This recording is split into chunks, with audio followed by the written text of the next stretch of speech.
नमस्कार, मैं हूं तपस्या शर्मा और आप इस वक्त देख रहे हैं शेष प्रश्न। चुनावी यात्रा चल रही है, कभी इधर कभी उधर, कभी पूर्व कभी पश्चिम। और आज हम पटना या बिहार के दूसरे छोर में आ चुके हैं जहां विकास का तो नामो निशान है भी, या यूं कहें कि कुछ कम है।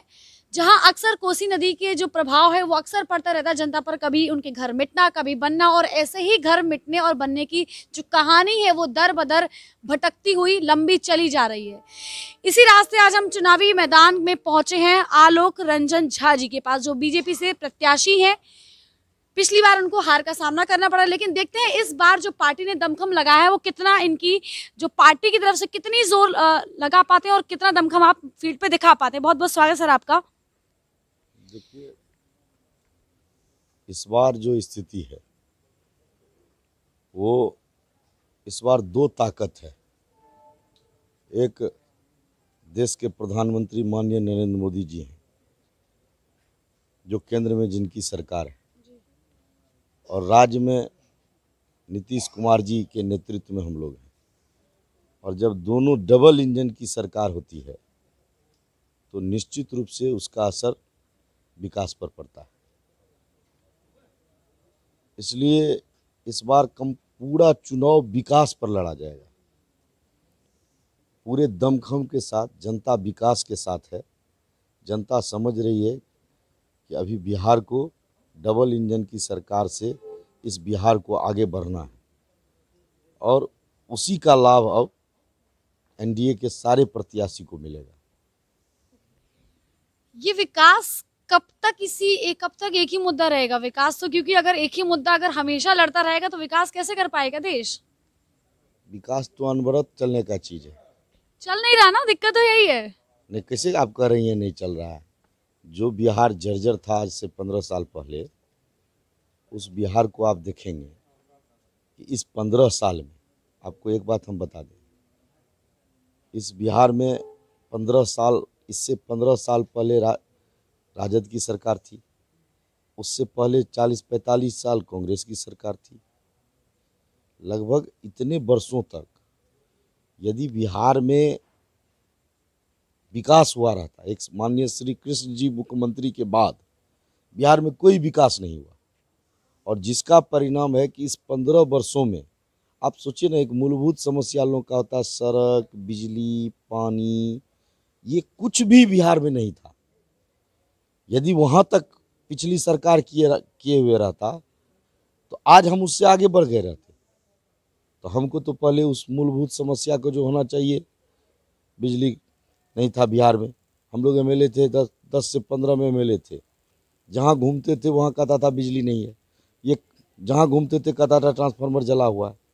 आज आप चाहिए, आप आज हम लोग जा रहे हैं, कोई गांव नहीं है, कोई छोटा गांव नहीं है जहाँ पर बिजली नहीं है। सुदूर देहात जहाँ जाइएगा वहाँ बिजली पहुँचा हुआ है। कोई ऐसा जगह नहीं है जहाँ सड़क नहीं है। कोई ऐसा घर नहीं है जहाँ गरीब का घर, पहले लोग के घर में टॉयलेट नहीं होता था, आज प्रत्येक व्यक्ति के घर में टॉयलेट है। जो मूल चीज होना चाहिए वो अभी तो हमारी सरकार को, उसी को पूरा करने में हमारी सरकार लगी हुई है। अब आने वाला जो समय है, इतना ही नहीं था, इससे पहले हम लोग जिस समय 2010 में एमएलए थे, केंद्र में यूपीए की सरकार थी। 10 साल उस यूपीए की सरकार पूरे बिहार के साथ नाइंसाफी किया। लेकिन जब से माननीय प्रधानमंत्री नरेंद्र मोदी जी आए, इनका दृढ़ इच्छा शक्ति इतना मजबूत है कि ये कोई भी निर्णय लेना चाहते हैं तो तुरंत निर्णय लेते हैं और तुरंत उसको क्रियान्वित करते हैं। ये क्षमता है उनके अंदर, और इसी का परिणाम है कि आज आप देखिए, जिस बिहार को एक गांधी सेतु पर चलना पड़ता था, एक मोकामा पुल पर चलना पड़ता था, जिस पुल को आधा समय हर वक्त वो बंद रहता था, बड़ी गाड़ी आज बंद है, ये गाड़ी आज बंद है। आज उस बिहार में उस गंगा पर जितना पुल बना है, और बना ही नहीं है, बनने का सिलसिला जारी है। अभी भी गांधी सेतु पर 8 लेन पुल के लिए शिलान्यास किए हैं प्रधानमंत्री जी। अभी मोकामा पुल पर एक उसके साथ पैरेलल एक पुल का शिलान्यास किए माननीय प्रधानमंत्री जी। तो ये सब माननीय प्रधानमंत्री नरेंद्र मोदी जी का दृढ़ इच्छा शक्ति, निर्णय लेने का क्षमता, इसी के कारण से आज बिहार को इतना मिला है। और यदि जिस प्रकार से माननीय मुख्यमंत्री जी बिहार का विकास कर रहे हैं, हमको लगता है कि आने वाला समय बहुत स्वर्णिम भविष्य बिहार का होने जा रहा है। लेकिन जो दूसरे तरफ दूसरी सरकार के कुछ नेता हैं, उनका कहना है कि इस बार डबल इंजन की सरकार अब नहीं चलेगी, अब उनको बदलाव चाहिए, बिहार में और विकास चाहिए। और उनका ये भी कहना है, कुछ अभी मैं इंटरव्यूज देख रही थी, कुछ लोगों से मैंने बातचीत भी की, कि शौचालय तो हैं लेकिन सिर्फ नाम के लिए हैं, लोग उसमें जाते नहीं है, क्योंकि या तो उनका पूरी तरह से इस्तेमाल इसलिए नहीं हो पाता कि उसमें चीज़ें उपलब्ध है ही नहीं, क्योंकि पैसे कम मिले। दूसरी बात, अगर पैसे मिले तो उसमें बीच में खाने वाले मिले, अगर बन भी गया तो उसका कोई इस्तेमाल सही से कर नहीं पा रहा है। देखिए, जो लोग इस बात की चर्चा करते हैं उनको अपना चश्मा नहीं दिखाई पड़ता, वो 15 साल को नहीं देख रहे। उनके नज़र में शौचालय की आवश्यकता ही नहीं थी, शौचालय वो सोचते ही नहीं थे। उनको तो लगता था कि उस गरीब को उसी तरह रात के अंधेरा में खेत में जाना था और उसी में जाना था। हमारी माँ बहन उसी अंधेरा में जाती थी, उसी में उसको सर्प दंश कर लेता था, उसका स्वर्गवास हो जाता था। तो वो कहाँ कभी सोचा, वो कल्पना कहाँ किया वो सरकार की जो हमको शौचालय देना है गरीब को। जो कल्पना किया, जो दिया, तो उसको तो उसी में उसको हर जगह गलत ही नज़र आएगा, हर जगह उसको खराबी ही नज़र। कुछ कहीं एक दो ऐसा हो सकता है, लेकिन हमको लगता है कि आज जहाँ जाते हैं, पहले आप जाते होइएगा रोड के साइड देखिएगा, आप गुजर नहीं सकते थे, कैसे उसको परिवर्तन नज़र नहीं आ रहा है। वो आज तक परिवर्तन सोचा ही नहीं था कि बिहार को परिवर्तन हम कर देंगे। कभी उसके अंदर ये भाव नहीं था, और वह पुनः यही चीज़ चाह भी रहा। आज जो कह रहा है कि जो बिहार में उसको कोई विकास नहीं दिखाई दे रहा, कैसे दिखाई देगा? वो विकास समझा जो विकास दिखाई देगा? आप हमको बता दीजिए।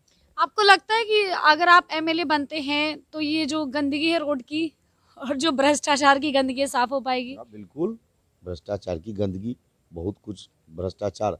अब तो हमारे प्रधानमंत्री जी डायरेक्ट, उस समय में जब हम जनधन खाता खोलते थे और खुल रहा था, तो बड़ी कमेंट करता था विपक्ष का लोग, क्या होगा गरीब को एगो खाता खोला दिया, इस खाता का क्या होगा?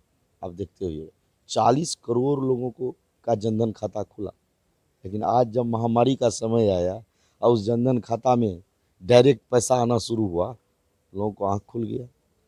वही 500 रुपया करके यदि देना था तो उसको 100 रुपया 200 रुपया से ज़्यादा नहीं मिलता, लेकिन आज वो डायरेक्ट उसके अकाउंट में 500 रुपया जाता है। तो ये क्या है? ये भ्रष्टाचार रुक रहा है ना। आज आधार से लिंक कर दिया आपको जन वितरण को, आप देखिएगा उससे कितनी बड़ी राशि सरकार का उससे जो है उसमें भ्रष्टाचार जो लिप्त था उससे बचा है। तो इस कारण से विपक्ष बौखलाया हुआ, उसको लग रहा है कि ये भ्रष्टाचार का जो जरिया माननीय नरेंद्र मोदी जी खत्म कर रहे हैं, इससे वो परेशान है और वो अनाप शनाप आरोप लगा रहे हैं। नहीं, इस चीज़ से तो मैं भी सहमत हूँ कि पहले राशन लेने जाते थे और यूं ही किसी को कोई बेच रहा है 15 किलो, कोई 10 किलो, हमारे घर में ऐसे करके बिक जाता था। अभी की सिचुएशन ये है कि अगर आपने 2 महीने बाद उसको फिर से रीचेक नहीं कराया, फिर से आपने उसमें अगर आधार लिंक नहीं करवाया, तो आपका नाम हट जाता है, आपको राशन नहीं मिलता। हाँ, ये चीज़ अच्छी है। आपको लगता है ये चीज़ आगे विकास की ओर बढ़ेगा इससे कदम? बिल्कुल, जब भ्रष्टाचार रुकेगा तो वो पैसा कहाँ लगेगा? पहले जो भ्रष्टाचार था वो पैसा भ्रष्ट लोगों के बीच बंटता था, बड़े बड़े लोगों के बीच बंटता था। आज वो पैसा रुक गया, वो विकास में जा रहा है। आप देख रहे हैं कि नहीं, जो महिला कभी गरीब महिला सोच नहीं सकती थी, वो देखती थी कि अमीर लोगों के घर में गैस चूल्हा है, अमीर लोगों के घर में गैस चूल्हा है, उसके घर में सिलेंडर है, उसको लगता था कि हमको ज़िंदगी में कभी नहीं होगा। वो गोईठा पाती थी, वो लकड़ी जलाती थी, उसके कारण उसको इतना धुआं, उसके प्रदूषण होता था जिसके कारण उसको प्रत्येक घर की महिलाएं को दमा बीमारी रहता था। लेकिन माननीय प्रधानमंत्री जी उसी पैसे को काट करके लोगों से आग्रह किए, आप सब्सिडी नहीं लीजिए, आप छोड़ दीजिए, आप जो इनकम टैक्स का रिटर्न पेड करते हैं उसको सब्सिडी नहीं लेना चाहिए। आग्रह किए, ज़बरदस्ती भी नहीं किए, आग्रह किए कि आपको नहीं लेना चाहिए। और इस तरह से जितना भी आपको भ्रष्टाचार का पैसा रुका, आज उसी पैसे से प्रत्येक महिला के घर में सिलेंडर और चूल्हा है। ये क्या साधारण बात है? 5 ऐसी बात है जिससे जनता आपको चुने। देखिए, कुछ आगे के प्लान्स भी होंगे अगर आप एमएलए बनते हैं, उसके 5 ऐसे प्लान जो आपको लगता है सबसे बेटर रूप से आप उसको करेंगे? निश्चित रूप से हमारा प्लान है कि जो काम हम 2010 से 15 के बीच में हम अपनी योजना बनाए थे और उस योजना को पर बहुत कुछ क्रियान्वित करके आगे बढ़ाने का काम किए थे हम।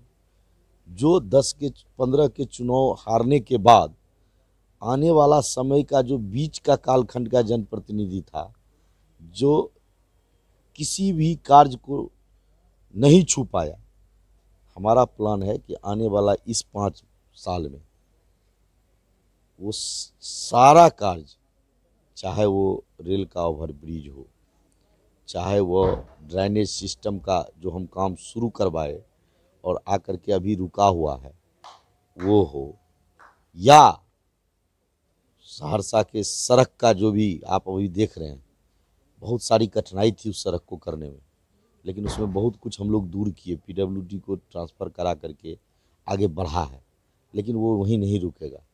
आने वाला 5 साल हमको पूरा विश्वास, अब ये भी कठिनाई नहीं है कि ऊपर में यूपीए की सरकार है, ऊपर में हमारी एनडीए की सरकार है, पैसे की कोई कमी नहीं है। हम लोग लग करके और इस सहरसा को एक सुंदर सहरसा इस 5 साल में बनाएंगे, ये हमारा संकल्प है। मोदी जी की सेना में वक्ता बहुत अच्छे होते हैं। वक्तव्य मोदी जी वक्ता, बोलने वाले जी। नहीं बोलने वाले नहीं होते हैं, ऐसा नहीं है। वक्ता तो जो है सो हम देखते हैं कि जो काम नहीं करते वो ज़्यादा वक्ता होते हैं। मोदी जी तो काम पर विश्वास करते हैं। नहीं, मैं पटना से लेकर के कंटिन्यू बीजेपी की बहुत सारे नेताओं के इंटरव्यू लेते चले आ रही हूँ, उनसे बातचीत करते आ रही हूँ, तो एक चीज़ है, देखिए वक्ता बहुत अच्छे होते हैं। नहीं, ऐसा नहीं है। मोदी जी का हर चीज़ अच्छा होता है, वक्ता भी है, काम भी करता है, तो मोदी जी के सेना में सब चीज़ है। चलिए, बहुत बहुत धन्यवाद। और देखिए, समझिए और सोच के चुनिए कि आपको नेता कैसा चाहिए, विकास के नाम पर भ्रष्टाचारी करने वाला या विकास के नाम पर वाकई विकास को आगे लेकर जाने वाला, और वक्ता होने के साथ साथ एक अच्छे काम करने वाला भी होना चाहिए। आप चुनिए, सोचिए, समझिए, और सहरसा की जनता आप पे ये ध्यान देना है कि आपको इस वक्त कैसा नेता चुनना है, क्योंकि मौका बार बार नहीं मिलता। वो जो बटन है आपको अपने हक के लिए दबाना है, और नोटा पे जो वोट है वो तो बिल्कुल नहीं देना, क्योंकि बर्बाद होता है। सोचिए समझिए और वो सोचकर वोट दीजिए।